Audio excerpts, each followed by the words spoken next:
You see Penny, she love the whole of Arima. Dump road, bypass, Matarita, ANC them can win, so it's best all you lean back.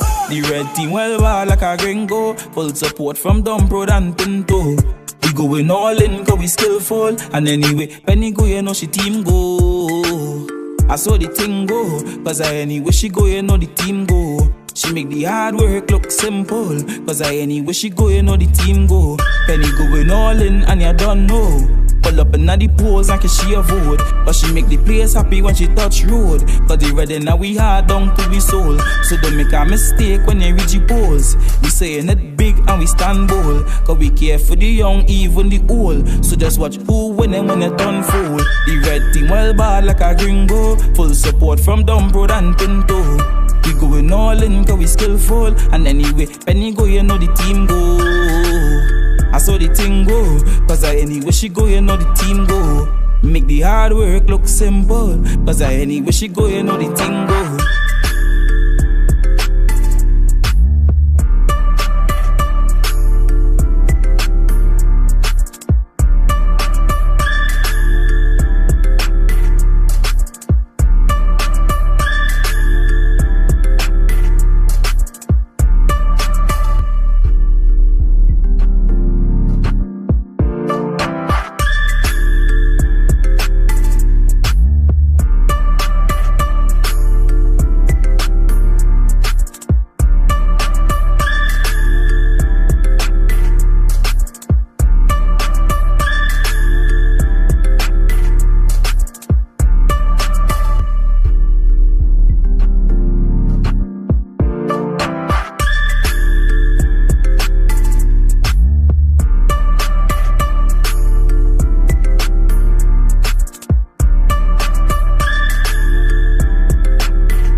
You voting PNM, PNM. Who you voting PNM, PNM. We voting PNM, PNM. Who you voting PNM, PNM. Call 'em members, call 'em members, call 'em members, call 'em members. A big man in the business, master in economics, supporting all of the youth and all community groups with him.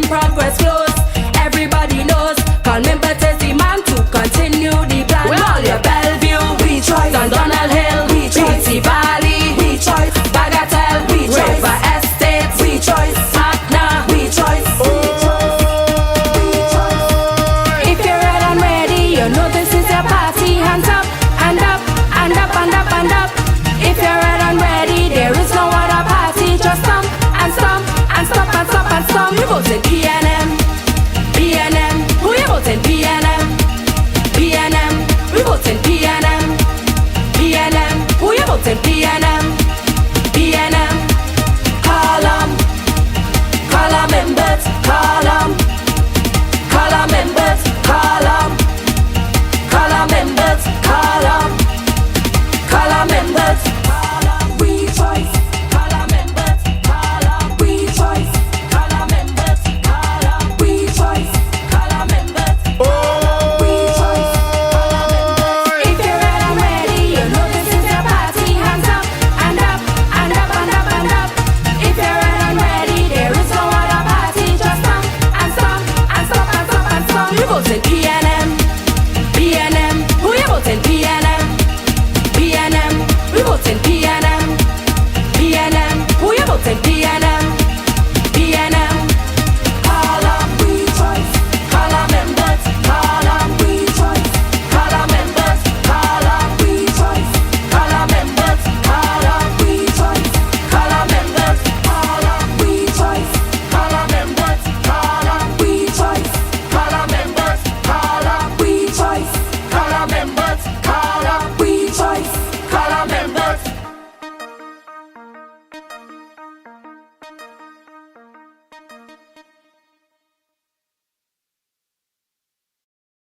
No alliance formed against the PNM shall prosper.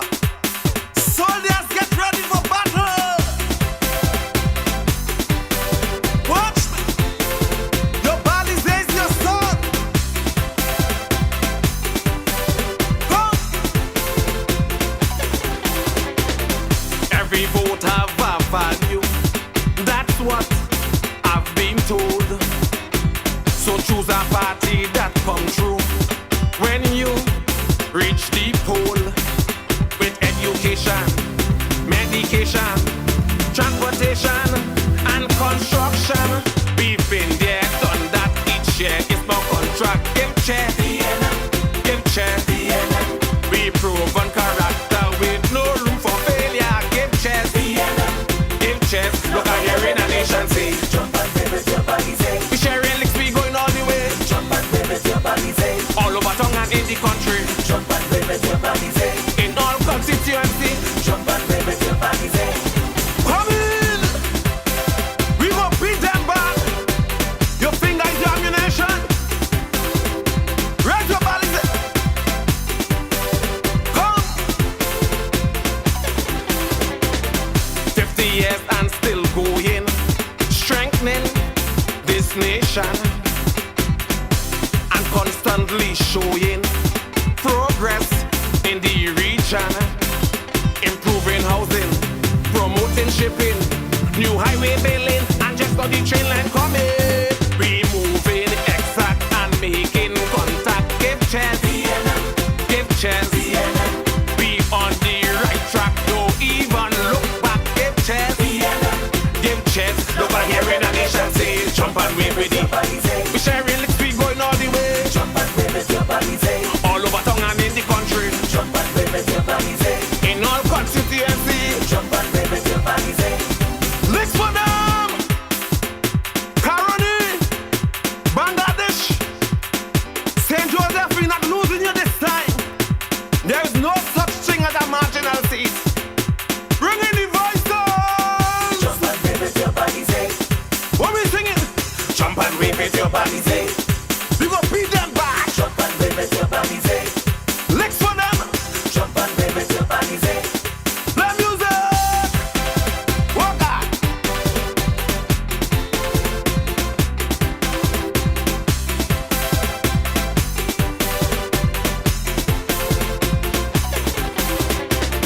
Many try but they fall down from greed and corruption. Others try racial separation, forgetting we all are one. Afro-Trinbagonian, Indian Trinbagonian, Chinese Trinbagonian, and white Trinbagonian. We all in one party and run in this country. Give chairs, give chairs. It's real unity, a true rainbow country. Give chairs, give chairs. Look out here in a nation, say, jump and wave with your body, say. We sharing licks, we going all the way. Jump and wave with your body, say. All over town and in the country. Jump and wave with your body, say. In all constituency. Jump and wave with your body, say.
with Franklin Forrest and Ashton Ford. Colin Marlin, Imbert and Donna Cox, Joe Newell, Benny and Hines with the dreadlocks. We coming, we coming, we coming, we coming, we coming. PNM, PNM.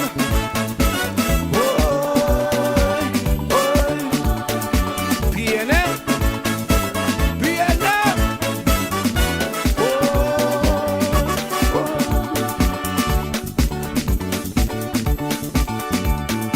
Too much thief and corruption and too much bubble. She feels she could run this country only on alcohol. Flam here, flam she tail, they flying in helicopter while they empty the treasury and we poor people suffer. Tell them we coming, we coming, we coming, we coming, we coming. Warn them, go on the anointed God. We coming to bust the throat. He go have one big regret. Clause 34, we will forget. No.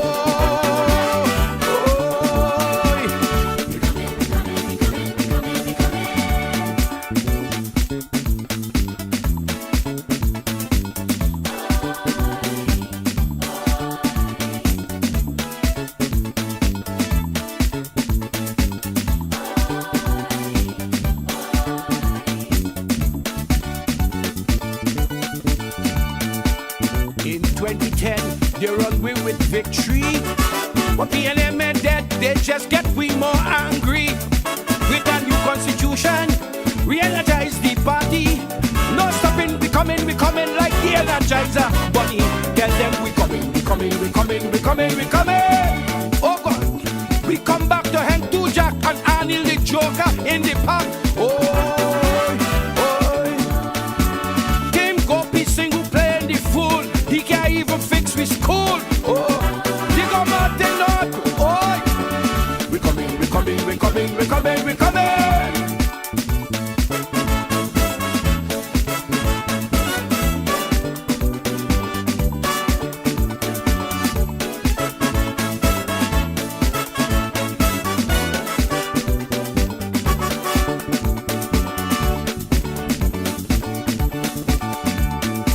Together we aspire, together we will achieve. This is the legacy that Eric Williams leave. So for the children and their children, we cannot fail. Great is the PNM, and we shall prevail.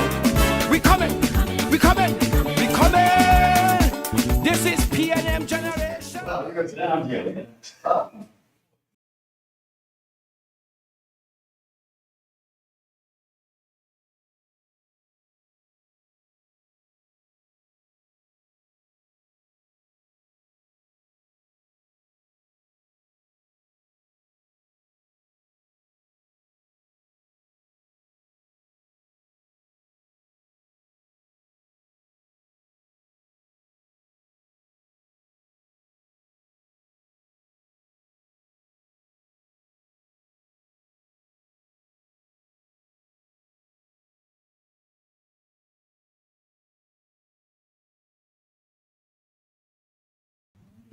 Christian, you'll tell us when. I'm not light in here.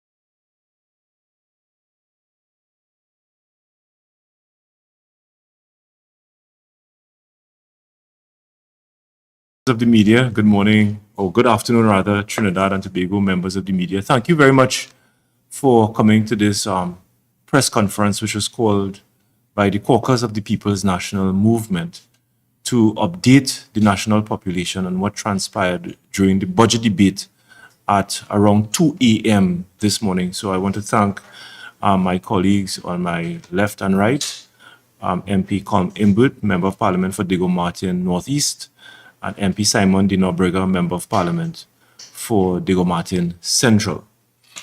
So, ladies and gentlemen, first let me register my profound congratulations to the leader of the opposition for a very comprehensive response to the budget, which I thought was a stripping apart of the budget contribution by the Minister of Finance. The leader of the opposition took about 3 hours and 15 minutes to respond comprehensively to all of the pressing issues by the government, and she has stripped apart the budget as fake, as fraudulent, as a national con job perpetrated by the Minister of Finance and this UNC government. Following her 3-hour plus response, the debate started with a member of the government responding. I think it was MP Saddam Hussein, Minister Saddam Hussein, and the member of parliament for Barataria, Sanwan. He responded to the leader of the opposition, and our next speaker, of course, would have responded. I can't remember the order, but as MP Scotland. So currently, we have 13 seats in the parliament. That is the opposition PNM. Unfortunately, one of our member is not well enough. That's the MP for Aruka Maloney, Mrs. Camille Robinson Regis. So we essentially have 12 members at this point in time to respond to the government. 26 members. 28 members. And in addition to the 28 members in the lower house, you have ministers of government. For example, the Minister of Labor, the Minister of Public Admin, the Minister of Trade. All of these are senators, and they are entitled to join the debate in the lower house. So you're talking about over 30-something members that the government has to respond and to participate in the debate, the opposition at this point in time. 12 members. As at 2 a.m. this morning, we had about 7 members of the PNM responding to the government. But we observed that only 2 senior ministers of the government participated in the debate yesterday. 2 senior ministers. That's the Minister in the Ministry of Land, that's Saddam Hussein, and the Minister of Education. All of the ministers, or rather MPs, that participated in the debate in this very important budget were backbenchers. Many of them giving their maiden contribution. Many of them never spoke in the parliament. That's what I'm talking about, the UNC members. So the PNM MPs were responding to backbenchers. Curiously, the UNC did not put their senior ministers so that we can respond to them. So up to 2 a.m. yesterday, 7 PNM MPs responding to the government, 5 MPs remaining. The Minister of Homeland Security did not participate in the debate. The Minister of Defense did not participate in the debate. The Minister of Energy, the Minister of Housing, the Minister of Works and Transport, the Minister of Local Government and Rural Development, the Minister of Public Utilities, all of these ministers sat there and did not participate in the debate, and the PNM was only responding to backbenchers, persons who do not have or hold ministerial portfolio. When the Member of Parliament for Claxton Bay completed his contribution, we decided that we have 5 members remaining, and clearly the strategy of the UNC in participating in this very important budget debate was to run out all PNM MPs in the wee hours of the morning Using backbenchers. For us to respond to, literally us responding to shadows and to nothing, so that they can, at the end of it, when we have no more members to participate in the debate, that their senior ministers can now come and scandalize the standing orders, come with all kind of busmark stories, come with all kinds of things, and we do not have MPs to respond to them. Our last calculation was that the UNC had about 20 more members, at least 20 more members to participate in the debate. The PNM only had 5 more members. And that doesn't count the ministers who are senators and are not members of the House. With only 5 members remaining, we decided that after the member for Claxton Bay completed his contribution, that we will not put in another speaker so that the government can run the 20 plus speakers that they still have to participate in the debate. And at least we can use the last remaining 5 members of parliament of the PNM to respond to some of the government members, especially the senior ministers who did not participate in the debate. So we did not put in a speaker, expecting the government, as a responsible government that we believe that they should be, that they would put in or add more speakers, especially their frontline government ministers. They refused to do that. And the speaker called upon the Minister of Finance to wind up the debate. The Minister of Finance was not even ready to wind up the debate. The Minister of Public Utilities sat there, did not participate. All of the senior ministers of government, Minister of Works and Transport, all of them sat there, and they could have participated in the debate if they wanted to. The Prime Minister, the Prime Minister did not even attend Parliament yesterday. She was not even in the building. And Minister Tanku, in his budget presentation, said that the Prime Minister would come and tell the population what she intended to do with respect to the thousands of workers who were misplaced under CPEP, URP, forestry, and what have you, and what she will do to put in place to ensure that our citizens, our vulnerable citizens, get access to employment. So the Prime Minister didn't have the respect for the opposition, didn't have the respect for the leader of the opposition, could not find herself in the Parliament of Trinidad and Tobago yesterday. And that government decided to wind up the debate yesterday and want to throw blame on the People's National Movement. And worse yet, in their press release, accuse the leader of the opposition of not being in Parliament. Nothing could be further from the truth. The leader of the opposition, members of the media, citizens of Trinidad and Tobago, stood in Parliament to respond to the budget, taking approximately 3 hours and 15 minutes. After she completed her contribution, she went to Belmont and participated in a public meeting in the constituency of the Member of Parliament for Port of Spain North, St. Anne's West. And came back in the chamber, remained in the chamber for a couple of hours, went to her private office to continue doing her work in the Red House, never left the Red House. Came back, went back to her private office, and for the government to issue a release saying that the leader of the opposition was not present in the Parliament is very unfortunate, if I am to be very charitable to them, and very brave of them to say and to accuse the leader of the opposition of not being in the Parliament when the Prime Minister never attended Parliament yesterday. They are shameless and they are a bunch of hypocrites.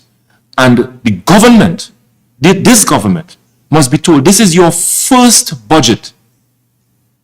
Having been elected to government on April the 28th, why didn't you put your senior ministers to enter the debate? It was up to you. It was up to you. You had 20 plus members to participate in the debate. The opposition only had 5 more. And all we are trying to do is to reserve our 5 members so that we can respond to some of your senior ministers if and when they decided to participate in the debate. So it is the government that collapsed their own debate yesterday. It is the government that ran away from being held responsible. And what is most egregious in our respectful view is that all of the major points made by the leader of the opposition in her response to the budget and all our other members of Parliament responding, MP Brian Manning was very impressive. The Member of Parliament for Mausika, Dominic Romain, all of our MPs stripped apart the budget, making valid and essential points. And when Minister Tanku got up to wind up, he responded to not one issue or one point raised. He was unprepared, He had no notes. He was not supported by technocrats, and he refused to respond to any of the salient points, all of the salient points, by the leader of the opposition and our 7 members of parliament that participated in this debate. We had 5 more members willing and ready. And all we were trying to do for the benefit of the people of Trinidad and Tobago is to reserve our 5 members to respond to the 20 plus members that the government had to participate, senior ministers to participate in the debate. What the government was trying to do is to run out the 12 speakers or members of the PNM so that their senior ministers could come, scandalize the parliament in the worst way, breach the standing orders, and not have any member of the People's National Movement in the parliament to respond to them. That was their strategy. They have absolutely no regard to accounting to the people of Trinidad and Tobago, but to engage in a strategy where over 15 of their ministers can participate in a debate and not have one or members of the opposition responding to them. How are the people of Trinidad and Tobago going to benefit from a government running away from a debate, setting the stage for their ministers to enter a debate and the opposition not having an opportunity to respond to them? So this is a very important development that took place in the Parliament of Trinidad and Tobago this morning. It is the government that crashed the debate, that did not put or respect the citizens of Trinidad and Tobago by putting senior ministers of government to account for the budgetary measures that they announced in their national budget, the Prime Minister never finding herself or participating in the debate, and the PNM is telling the population to ignore this lie that the UNC would have put out yesterday, accusing the PNM of crashing the debate and not participating further. I saw in one newspapers where they're saying that it is the PNM that refused to put in speakers. We only had 5. Again, the government had 20-something plus senior ministers not participating, and it was up to them to put in their senior ministers and to account to the people of Trinidad and Tobago. So this was one of the developments that took place yesterday, and we thought that we needed to set the record straight on what transpired at around 2 a.m. This morning. Another important development that took place. So before I go on to the other issue, I will ask MP Inwood to add. Mic is live? Yes. All of that? Yes. I'd just like to give. I would just like to give my perspective on all of this.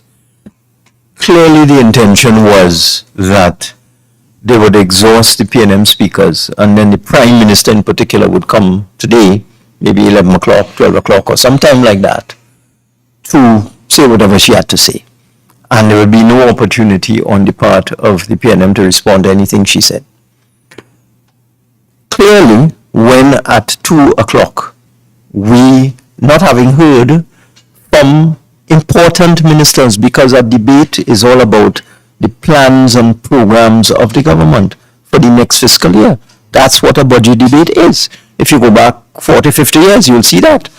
Ministers come and they present their plans and their programs for the fiscal year. They can't talk about their achievements because they just arrived, so there's nothing that they did in the previous year. So in the first year of a new government, you expect important ministers, national security, health, public utilities, education, whatever it is, to come and give your plans and programs for the ensuing fiscal year. And then it is the opposition's job to critique what the ministers say. So the population will get an understanding. This is what the government plans to do in the next financial year. This is what the opposition thinks about that. Okay? That did not happen. And in particular, we were all waiting for the Prime Minister to show up. We were very surprised. She didn't appear for the response of the leader of the opposition, which is a bit disrespectful. But all right, maybe she had something else to do. But we expected her to show up at some point in time and speak, because this is what the Minister of Finance had said. And this simply did not happen. So I think what happened was when we chose at 2 a.m. not to put in another PNM speaker to respond to backbenchers because there was no policy being told to us. There's nothing. You don't know what the anti-crime plan is. You don't know what the plan is to deal with roads and drains. You have floods all over the place, pothole on every road. We want to hear what the Minister of Works is going to do about that. We have water supply problems. I'm an MP. I have severe water supply problems in my constituency. It's in one of the newspapers today.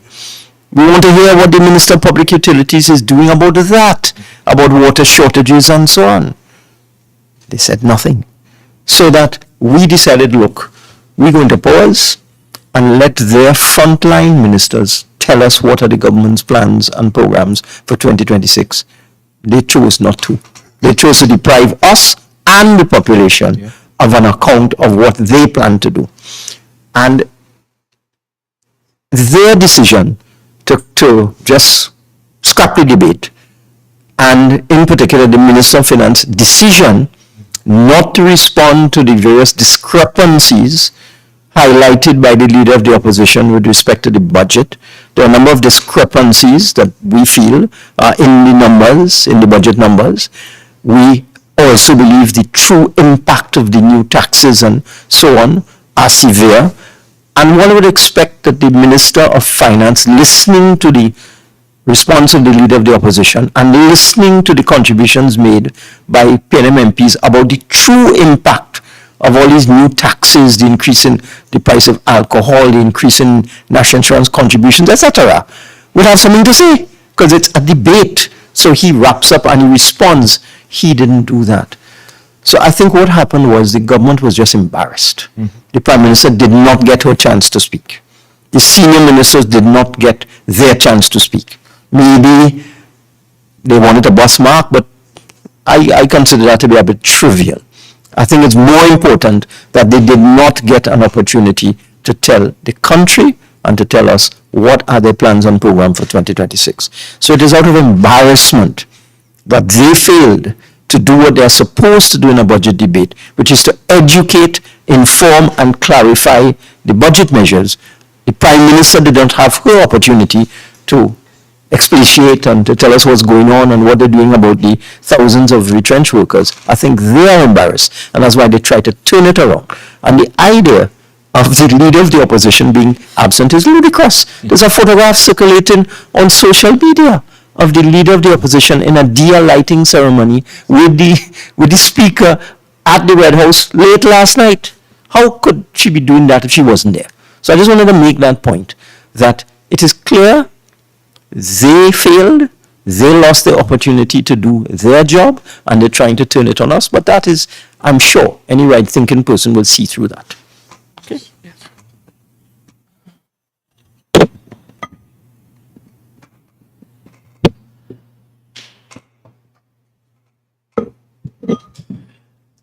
Thank you, Chairman. Good afternoon, all.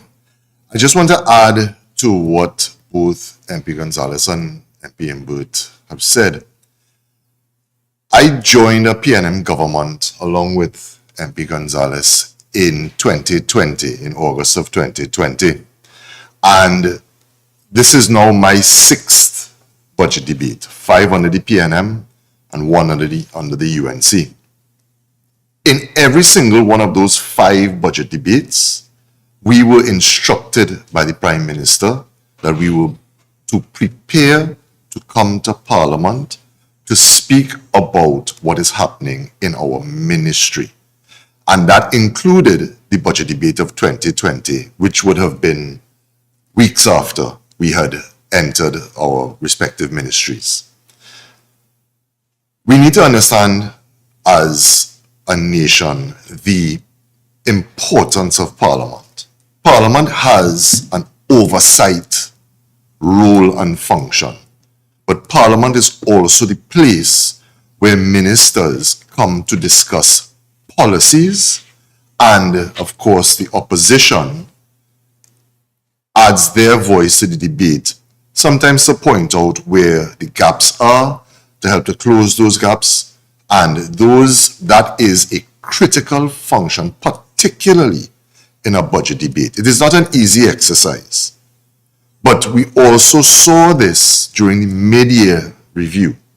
Ministers came from this UNC government totally unprepared, clearly having not spoken with their technocrats, with their public servants and their ministries, to prepare to come and answer questions about the money that you are coming to the parliament to have allocated to your ministry. In those 4.5 years that we were in government, it was clear to us that the UNC had weaponized their minority in government. It is clear now to us that they are now weaponizing their majority in parliament. Ministers came and were clearly either not willing to, not able to, or afraid to defend the policy decisions of this budget that has come to the parliament. And leading off from the opposition leader, along with MP Scotland, particularly MP Manning and others, was totally eviscerated by the opposition, showing clear gaps, not only in numbers, but clear gaps in policy. I know we will continue, but I just wanted to add my voice to that initial position. Chair, back to you. Thank you very much, MP Simon Berger. I just want to also take the opportunity to raise another issue that transpired yesterday in the Parliament. We were taken aback by what I would say an astonishing development after the leader of the opposition completed her response, a 3 hours and 15 minutes response to the budget, that the Deputy Speaker of the House, who was in the chair at that point in time, as soon as the leader of the opposition completed her contribution and her response, the Deputy Speaker rose and she informed members that she has received a motion of privilege that was filed by the Member of Parliament for Couva South. Is Couva South? That is the Leader of Government Business, Minister Barry Padarat, who raised a motion of privilege against the Leader of the Opposition for a press release that was issued by the Office of the Opposition Leader, which raised certain issues concerning the manner in which the Speaker of the House of Representatives has been conducting the affairs of the House. And in that regard, we were astonished to hear the Deputy Speaker saying that she has received that motion, and having received that motion, or given leave for the motion, she has considered the motion, and she has determined that a prima facie case has been made out against the Leader of the Opposition to be sent to the Committee of Privileges of the House. I just want to notify the national population that the issue of privilege is governed by Standing Order 32 of the Standing Orders of the House of Representatives. And I want to, and please allow me to read what this standing order say with respect to the submission of a motion of privileges against any member of the House. Standing Order 32. Any member desiring to raise a matter under this standing order, which is the motion of privilege, shall first obtain leave of the Speaker, who will determine whether the member is entitled to raise the matter as a question of privilege. So the member who wishes to raise the issue must seek the leave of the minister, or rather the speaker, who will determine whether the member is entitled to raise the matter. So the member makes the application to the speaker, and the speaker will determine whether or not the member is entitled to raise the matter as a question of privilege.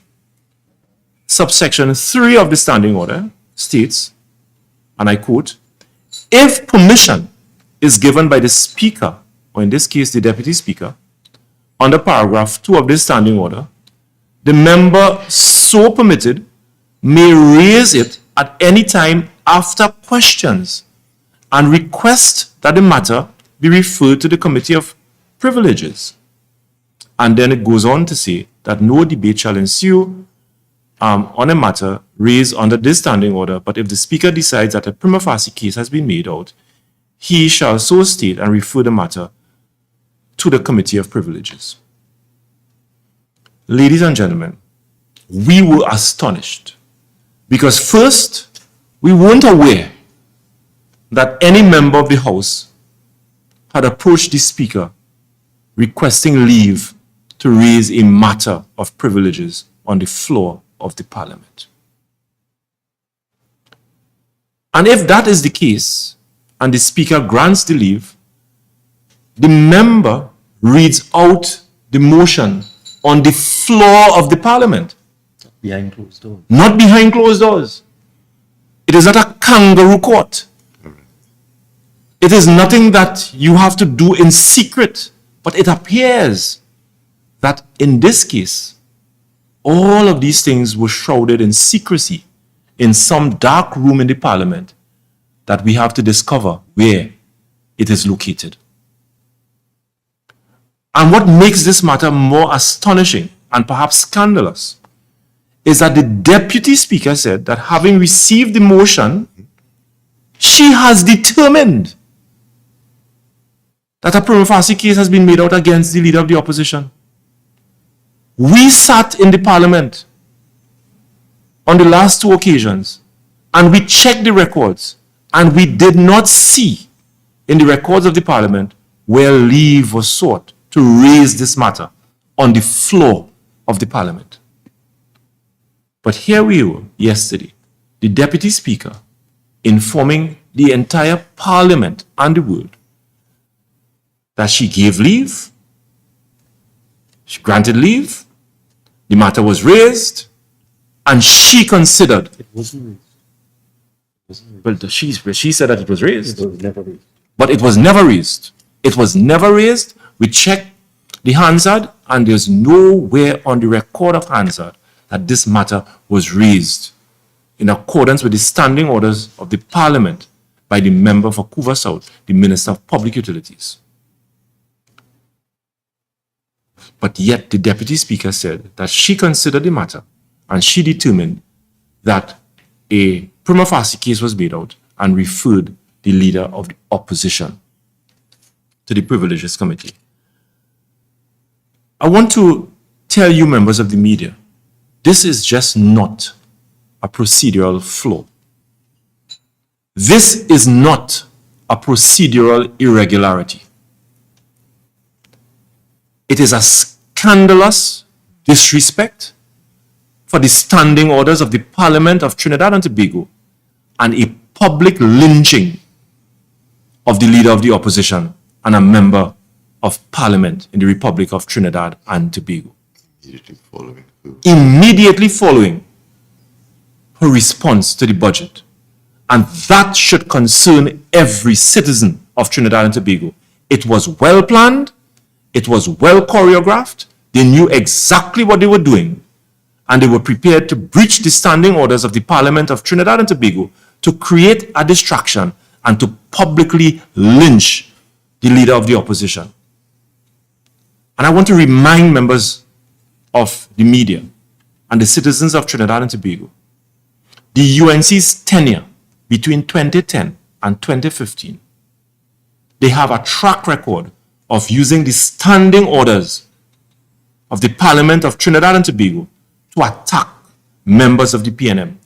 It was a UNC Speaker of the House that authorized and the Prime Minister that authorized a member of Parliament to go on Hansard and say the worst thing about a former Prime Minister and the leader of the opposition, using Vanilla Toppin Allen, or Allen Toppin, to scandalize a sitting member of the opposition, an opposition leader. That's the same UNC. That is the same UNC. And today they are UNC 2.0. Just 6 months in office, using the same standing orders to lynch another opposition leader. It is an attack on our democracy. It is an attack on our institution, and the PNM will have none of it. Stand by, and we will have quite a much more to say on this matter. I just want to say one thing.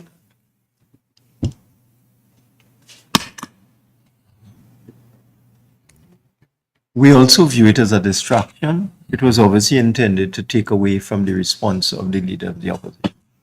And we won't be distracted. And the matter will take its course. We are not intimidated. We're not bothered by this. It was definitely intended to take away from the very comprehensive response of the leader of the opposition to the budget. Obvious distraction. Want to go into the... Yeah, let's go. Yeah, sure.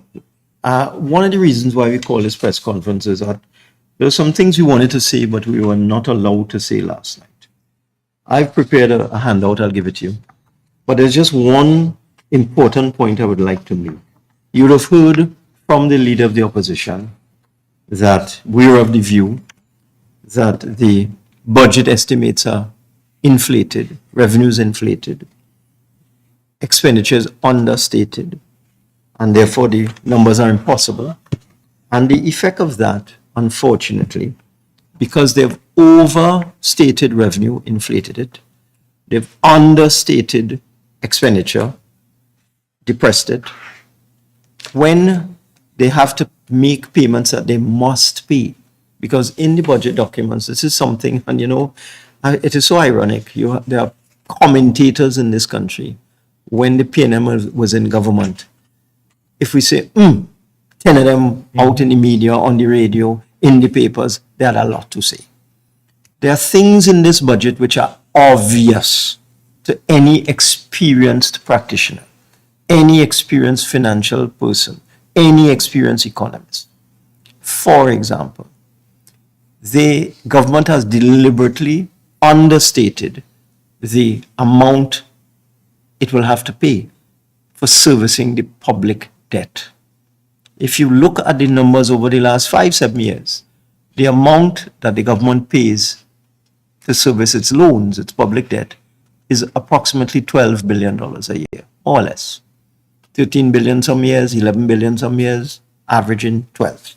Last year, 2025, fiscal 2025, it was $11 billion. 12 actually. This year, they drop it to 7. Just with a pen. They take a 12 and they change it to a 7. The problem with that is that debt servicing must be paid. It's a charge on the public accounts. It has to be paid first.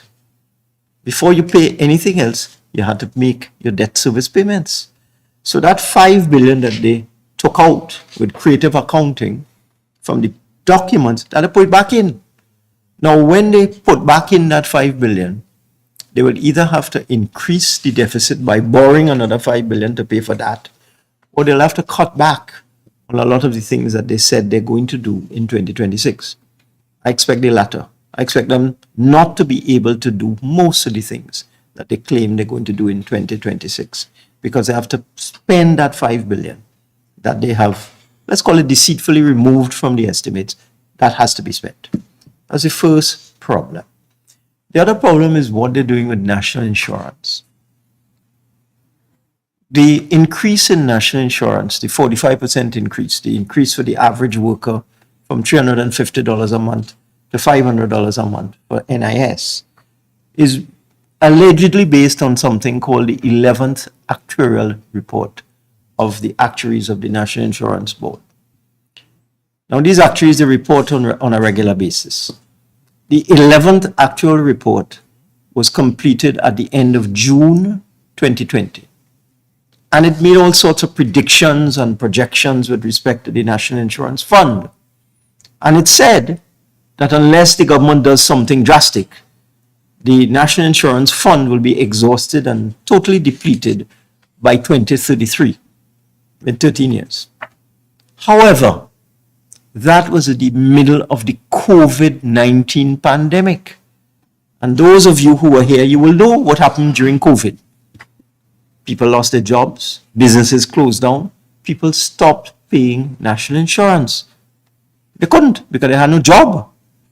So, and employers couldn't pay them because business closed down.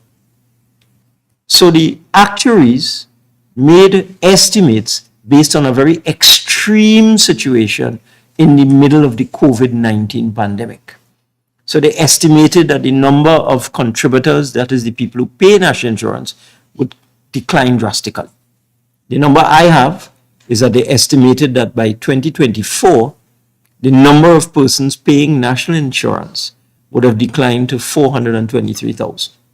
But they got it wrong because the economy recovered in 2022 and the number of persons paying national insurance contributions in 2024 was not 423,000. It's 488,000. It was 65,000 more people paying national insurance contribution. The other mistake the actuaries made, they felt that because the Trinidad and Tobago economy would collapse, the country would collapse, that the National Insurance Fund itself would start to evaporate at a very rapid rate. They got that wrong too. They said that by 2024, the National Insurance Fund would decline to 25 billion. They were wrong.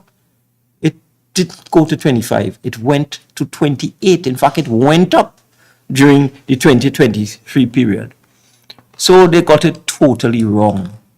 If the Minister of Finance had looked at the actual reports of the National Insurance Board published in 2022, 2023, and 2024, he would have seen that the actuarial report was wrong. He'd have seen all the estimates were wrong. All the projections were wrong. All the estimates of doom and gloom were wrong. And therefore, there was absolutely no need to punish workers and small businesses by increasing NIS contributions by almost 50%. Completely unnecessary. And I've put the numbers in here for you. And there's one last thing I'd like to tell you. This thing about alcohol taxes, it doesn't work. I was Minister of Finance, and in the budget statement that I delivered in 2016, I announced a decision of the government to increase the taxes on alcohol by 20%. We estimated that that would give us significantly more revenue from taxes on alcohol. So we were looking forward to an additional sum from taxes on alcohol in fiscal 2017. Lo and behold, we had collected about $711 million in alcohol taxes in 2016. And instead of going up, it went down to $691 million. We had estimated almost $1 billion in alcohol taxes for 2017. We end up with less than 700 million. So the expectation with a 20% increase was that tax collection on rum and beer and so on would yield an additional 300 million. It didn't. We lost 20 million instead. And it's obvious. If you think, why does this happen? The price of alcohol just can't go exponentially up to 100 and 1,000, you know. People only have so much disposable income. So if you keep increasing the price of alcohol exponentially, people will stop buying. It's a fact. In addition, what happens when you put the price of the taxes on legal alcohol? Illegal alcohol comes. We all know there's a big trade coming across from South America in illegal alcohol. That comes through. No taxes are paid on that. So clearly, the minister has not done his research. He has not looked at what happened when we increased alcohol taxes in 2016 and 2017. And he hopes to get an extra 1 billion from alcohol taxes he just won't get it. So that is another discrepancy in the budget. And those are the things I wanted to point out, and it's in my handout here today. I'll hand it over to my colleagues. Thank you, MP Imbert. And these are the things, members in the media, that we were planning to engage the government in this debate. We didn't run away from the debate. The government deliberately put backbenchers with no portfolio, who don't know anything about government policy, who did not achieve anything, could not have done anything, couldn't contribute anything major. And we wanted to engage the government on some of these very pressing issues. There are two issues I want to briefly raise, and before I pass you on to MP Simon de Nobrega, that I was also planning to raise on the floor of Parliament when given the opportunity. You would recall that when I served as Minister of Public Utilities, under a number of programs, a suite of programs, we completed over 400 water improvement projects, some small, medium, large projects all over the country. Communities getting water for the very first time, especially rural communities.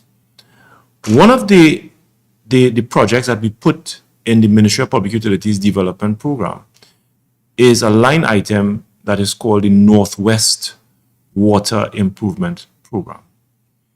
We decided to design a suite of projects for the Northwest Water Improvement Program because when I became minister, I recognized that a number of booster stations were in a state of disrepair. The water treatment plants, for example, the Maraval water treatment plant, the oldest water treatment plant in Trinidad and Tobago, was in dire state of upgrade and major repairs, outstanding. Major pipelines, for example, on Mount Coco Road, had to be replaced. We refurbished over 25 booster stations in West Trinidad, in North, in Santa Cruz. We refurbished the Picton Reservoir. If you drive in Port of Spain, you look at that, two large reservoirs on the top of Lavant Hill, also being refurbished, being in a really terrible state. So that Northwest Water Improvement Program, it spanned from in the east side in Chamflair, going all the way into Port of Spain, in the West Trinidad, straight down to Chaguaramas, covering over 350,000 citizens.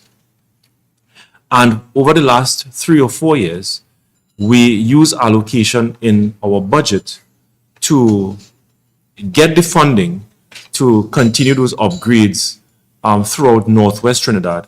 And there were a number of other programs in Tobago, in East, Central, Southwest.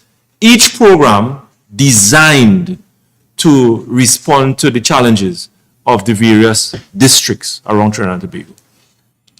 I can tell you that the Northwest program was a very successful program because with the upgrades of water treatment plant, the installation of new pumps and booster stations, the replacement of aged infrastructure, pipelines, etc., a number of communities in Belmont, in Paramin, in Moralo Street, in Diego Martin, in Chaguaramas, parts of Lavant Hill, the water supply in those areas improved significantly.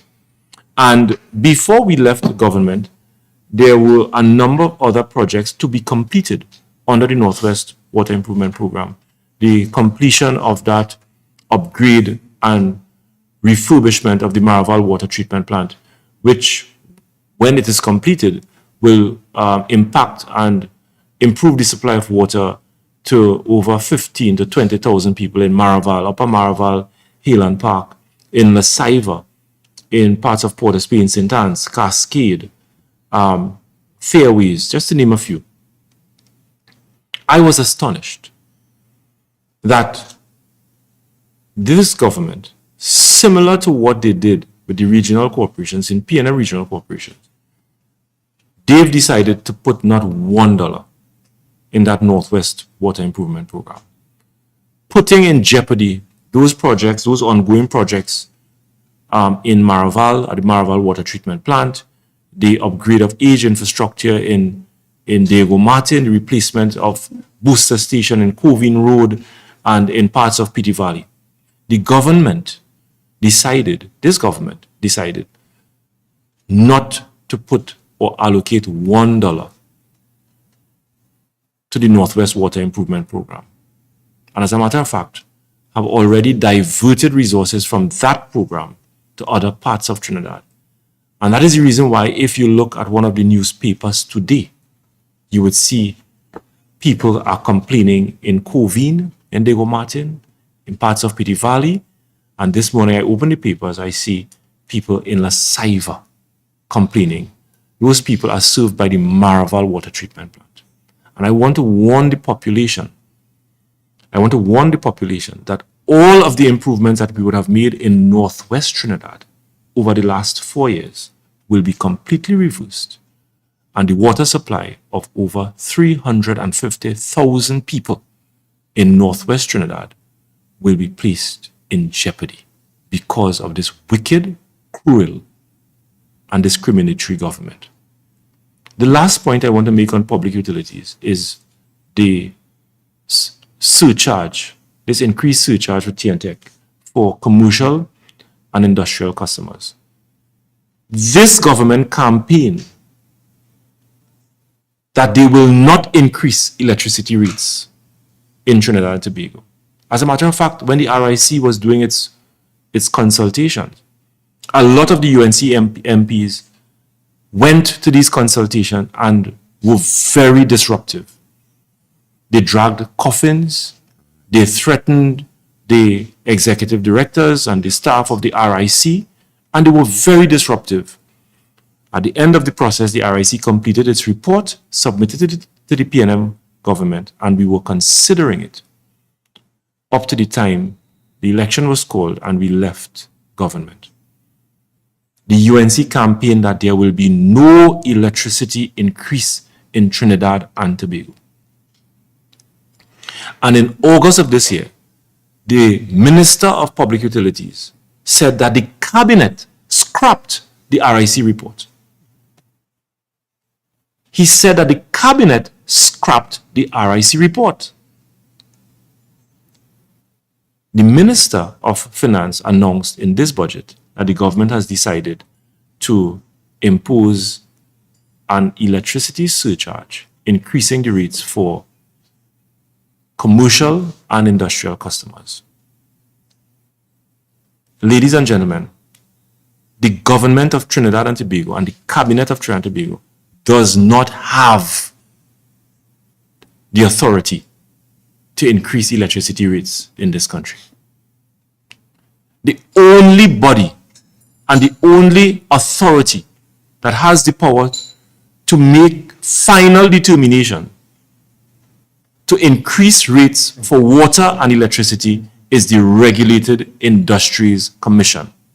And there is a process set out in the RIC Act by which the RIC must comply, follow a rigid process, compile a report with respect to propose rates for water and electricity, and the government authorizes TNTEC to review those rates based on the recommendations of the RIC. But the government, the cabinet, does not have the power to review and to increase rates for electricity and water in Trinidad and Tobago.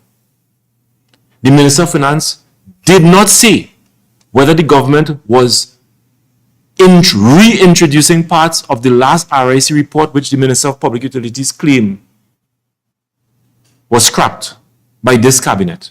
And if in fact the Minister of Public Utilities is correct that the RIC report was scrapped, then on what legal basis is the government proposing to impose this surcharge?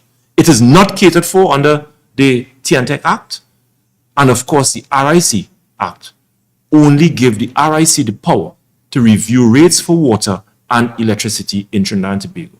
The final point I want to make on this is that the government of Trinidad and Tobago does not have the authority to revise and to review rates for water and electricity in Trinidad and Tobago. That is the sole domain of the RIC.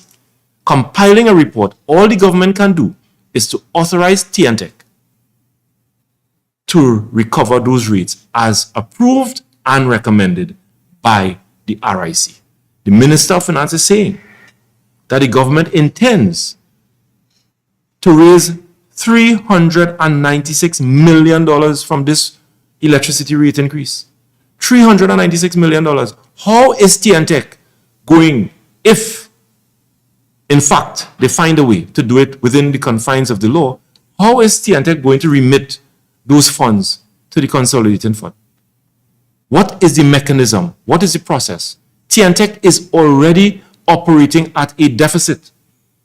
TNTech is already depending on state subventions to undertake rehabilitation work and major capital projects. TNTech is already indebted to NGC to the tune of $6 billion. So the government is saying by this rate increase, it is not to allow TNTech to meet its operational cost or to settle the $6 billion debt owed to the NGC.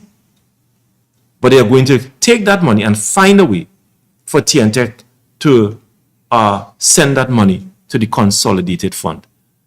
There is no legal process for this to happen. It does not cater for under the TNTech Act. And the government has a lot of questions to answer on this particular matter. If TNTech is operating at a deficit, if TNTech is relying on state subventions to do its capital upgrades so that we can have a reliable supply of water, electricity, if TNTech is already indebted to the NGC, how is the government going to remit or to receive $396 million from this proposed rate increase?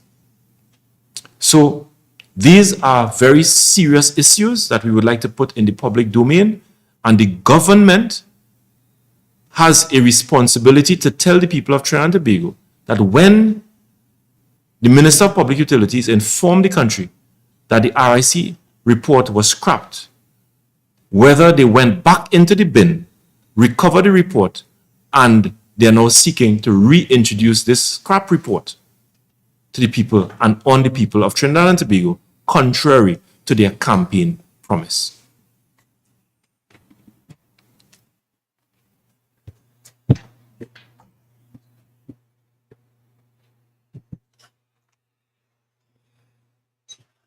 Thank you, Chairman. Ladies and gentlemen, the Chairman and, of course, MP Imbert spoke about what a debate is. The budget debate leads off with the Minister of Finance. The first respondent is the opposition leader, and that's the way it goes. The Minister of Rural Development and Local Government chose not to enter this debate yesterday. The government chose not to continue the debate so that the minister could come to the parliament and to the nation to speak about decisions, policy decisions that her government and her ministry have made. I think by now all of you know that it is in the public domain that PNM corporations have been targeted in budget allocations.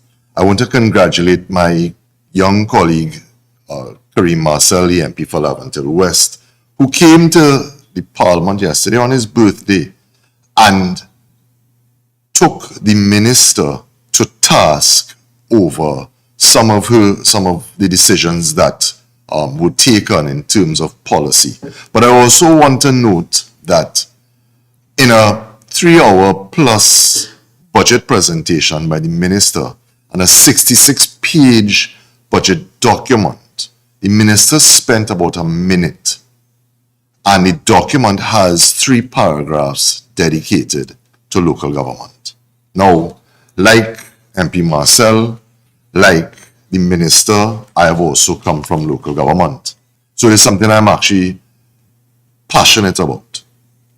And I want to point out, just to add to what MP Marcel said, PNM corporations have a combined reduction in their allocation in terms of their recurrent expenditure of $32 million. UNC corporations saw a combined increase of just over $70 million. That is their recurrent. Under the development program, PNM Corporation saw a combined decrease of $47 million. That's for the development of roads, repair of bridges, drains, recreation grounds, procurement of equipment, and the like. The UNC corporations saw a combined increase of $69 million. Now, those numbers are large, and sometimes, you can't grasp what those numbers really are. So let me give you a few highlights. The Port of Spain City Corporation, our capital city, in 2025, for drains, they were allocated $6 million. In 2026, they've been allocated $500,000. In 2025, they were allocated $6 million for roads. In 2026, that has gone down to $500,000. In contrast, the Princestown Regional Corporation in 2025 got $5 million for drains. In 2026, they've been allocated $10 million. In 2025, they were given $5 million for roads, and in 2026, that number is now $7 million. In Arima, Royal Chartered Borough of Arima, in 2025, $5.5 million was allocated for drains. That is now $500,000 in 2026. In 2025, on the roads, Arima got $5.5 million. That is now $500,000. The Chaguanas Borough Corporation, in 2025, got $5 million for drains. That is now $10 million in 2026. And in 2025 on the roads, they were given $5 million. That is now $7 million in 2026. But what should also be worrying to anyone who lives in any PNM constituency is, and I can speak for Diego Martin Borough Corporation, which I've just looked at in the yellow books, or recurrent expenditure. Recurrent expenditure for things like other contracted services, which would include scavenging and water trucking, has been reduced by millions of dollars.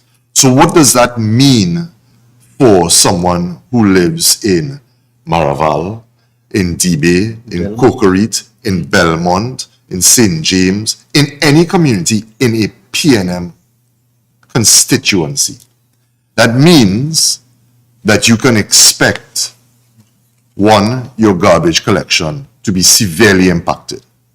Two, it means that you will probably not get any roads done through your local government authority, because that $500,000 that has been allocated to the corporation now has to be split over sometimes 10 different districts. So I was once a councillor for Montcoco, Alice Glen. There's Petty Valley, Cocorite. There's Goodwood, La Puerta. 10 districts in the Diego Martin Borough Corporation that now have to share $500,000 for roads, and now have to share $500,000 for drains, and now have millions of dollars removed from them for things like water trucking and for garbage collection. $50,000, which is what you would get, quite frankly, cannot do a single road in a single district. And that is just the reality. Now, I heard the Minister of Rural Development and Local Government talking about a lack of equity in the way that funds were distributed, and that she had to fix those things, and it could not be fixed under the current system. I want to reject that totally, and it was rejected in the Parliament as well, so I want to endorse those statements in the Parliament. But I went back to the Ministry of Finance, their website, because that is where you will go to get every year's budget documents. And I particularly went to 2016, and I'll tell you why I went to 2016. 2016 was the year of a local government election. And I remember it because it was the year I entered local government. That election was held in November, I believe. So the budget that would have been passed for that year would have been the budget just prior to a local government election under a PNM government. And I was surprised, and I will invite the members of the media, those who are watching at home, to go to the website and see that the development program, those transfers to statutory bodies and similar votes. So every single corporation that has been allocated money by the Ministry of Finance through the Ministry of Rural Development and local government. And what we saw here was increases to the Shogunas Borough Corporation of over $10 million, increases to the Hoover Tabaki Talparo Regional Corporation, increases to the Princestown Regional Corporation. We saw decreases to the San Fernando City Corporation. We saw decreases to the Tunapuna Piaku Regional Corporation. We saw decreases to the to the Sawa Lavantil Regional Corporation. So I am saying that to show that there is no, in the lead up to a local government election where the PNM would have been in power, and if there was a political decision to be made under a PNM government, that would be the time to make it. But we saw the equity that was exhibited and exercised by a PNM government in 2016. What we are seeing now is a line drawn in the sand, and if you put decreases on one side, it is only PNM corporations, and if you put increases on one side, it is only UNC corporations. The position that I am taking here as a former chairman of a regional corporation, as a former local government practitioner, is that this is a concerted effort to starve PNM corporations to ensure that they cannot deliver on their mandate, and look out for how that plays out for the upcoming local government election. Ladies and gentlemen, while politics are being played, people are suffering. People are suffering here because their garbage cannot be collected, their roads are in a mess, their drains cannot be cleared. When the disaster management unit needs to be called out, they will be underfunded. And on top of that, while they have eviscerated the Northwest Water Improvement Program, they have also reduced water trucking in Diego Martin. I make that statement now, and I put a marker down now, so that when we see the inevitable results, we understand that this was a policy decision playing politics, and people's lives are going to be impacted on a daily basis. Thank you, John. Thank you. So I think we will ask, or rather expose ourselves to questions that you may ask, you may want to ask before we bring the press conference to an end.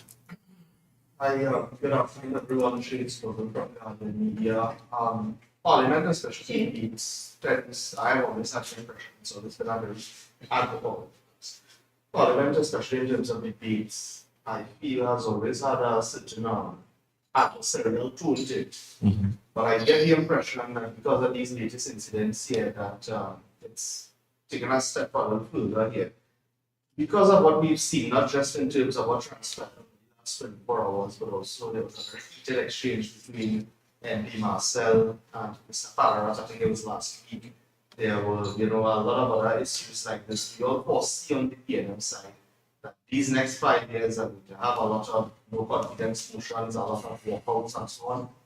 It's a good question. The PNM will always conduct itself as a responsible opposition and a responsible political party. And as the chief whip and as the chairman of the party, I will do whatever I can to ensure that we discharge our duties fearlessly and that we are not muzzled. We are not going to allow the government to invoke standing orders so that we cannot display and discharge our duties as an opposition in Trinidad and Tobago. We have a constitutional mandate, and what we are seeing so far, it does not only concern us as a party and as a caucus, but it concerns the national population. And whatever we can do within the confines of the laws and the standing orders, we will do so to defend our democracy. So, in other words, you're not ruling it out. Ruling out what? The possibility of there being no confidence motions, walkouts and stuff of the like, if you all are under the impression. We have brought motions of no confidence against some of the ministers of government. They have brought motions of no confidence against us so far within the last 5 months of this government, since this 13th parliament was convened, and I expect to see much more. I mean, look at what happened yesterday with the leader of the opposition, and in total breach of the standing order. So we expect to see a lot of that, and we are prepared for it as well as a party. Just want to segue a little bit away from what's being discussed here. Some recent developments. We saw that the U.S. Embassy in Trinidad would have issued a statement earlier this morning where they would have asked U.S. citizens on the island to refrain from visiting any of their facilities to conduct any sort of business out of an abundance of caution. From time to time we have seen similar bulletins in the past as it relates to public safety and security, but this one, the wording and the messaging seems to be a little bit different. As a former national security minister yourself, a former member of the National Security Council, does this strike you as concerning or interesting in any way? This is a very concerning matter. We are taking note of a lot of the information on this issue that are already in the public domain. The issue by the U.S. Embassy, we are hearing, talk of persons being in safe houses and what have you. So people are concerned. Citizens are rightly concerned. What I am also very concerned about is the vacuum of absence or silence from the government on this particular issue. I am sure the government and government officials are taking note of what the U.S. Embassy would have put out. I'm sure they are taking note of other information that is in the public domain. I just saw where the TTPS is saying that, or confirming to a media house that they've been placed on high alert. But the government, through its spokespersons, the Minister of Defense, the Minister of Homeland Security, the Prime Minister, the Attorney General, they must speak to the population on these very important things. They cannot stay quiet. And the more you stay quiet, it is going to cause more unease in the national population. So that is where I take issue. You have a lot of information out in the public domain now, and a deafening silence coming from the government. I am asking the Prime Minister, the Attorney General, the Ministers of Defense, the Minister of Homeland Security, if you can speak, please speak to the population urgently on these very important matters. Yes, yes.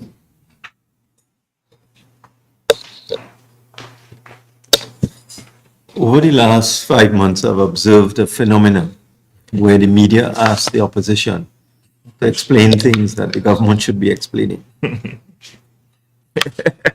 We're not in government, so we really don't know what's going on. I have been receiving the updates myself. I just looked at the website of the U.S. Embassy in Trinidad. The words are a little odd, I must say. Due to a heightened state of alert, please avoid and refrain from visiting all U.S. government facilities in Trinidad and Tobago through the holiday weekend. And what are U.S. government facilities? The embassy? I can't think of many more US government facilities. That's the only one I know. So I'm not sure what this means.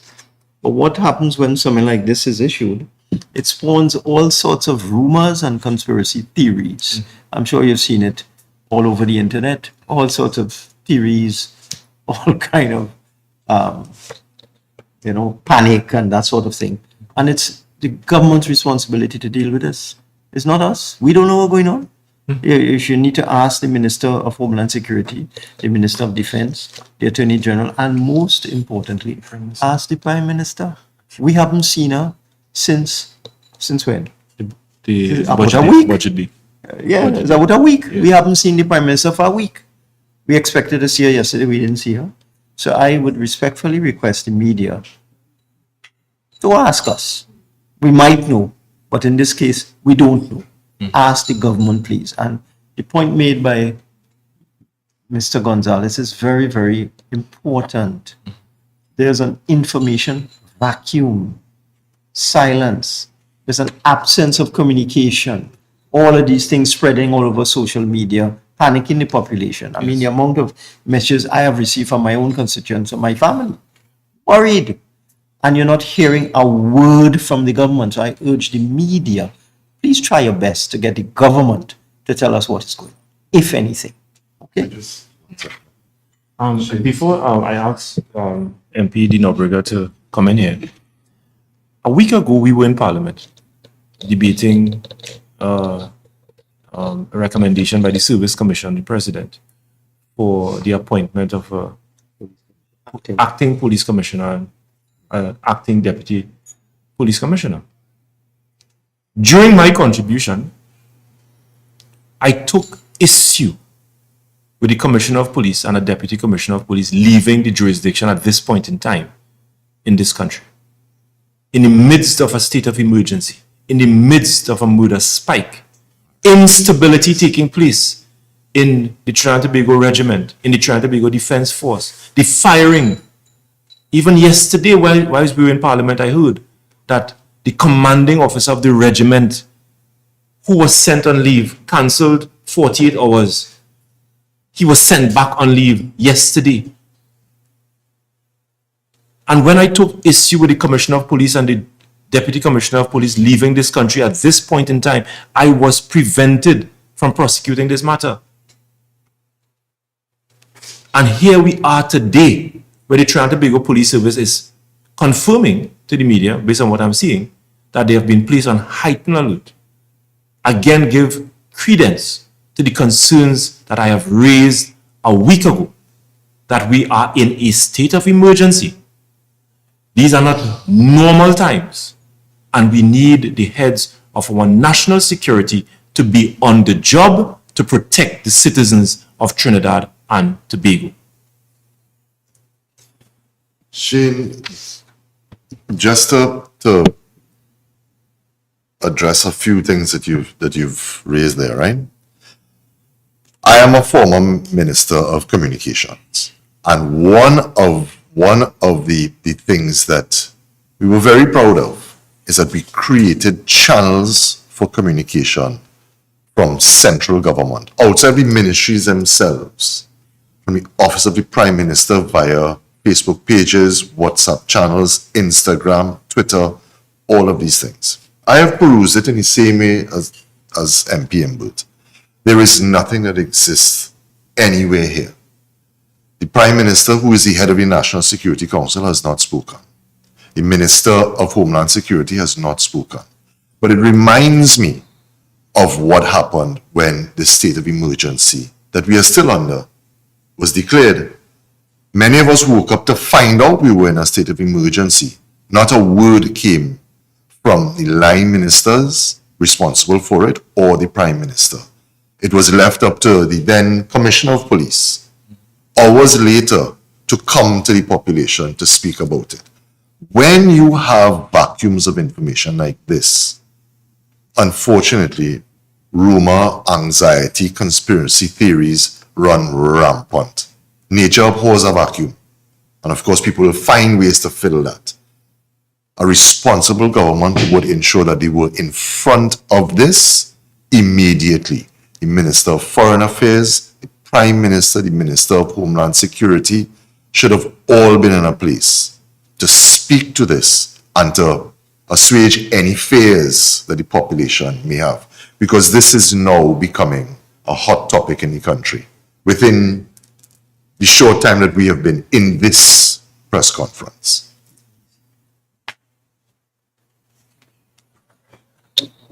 When it comes to the privilege, emotion of privilege with against the opposition leader, just one question: because of all the breaches or subversion of the standing orders, what is the next step for the PNM or the opposition?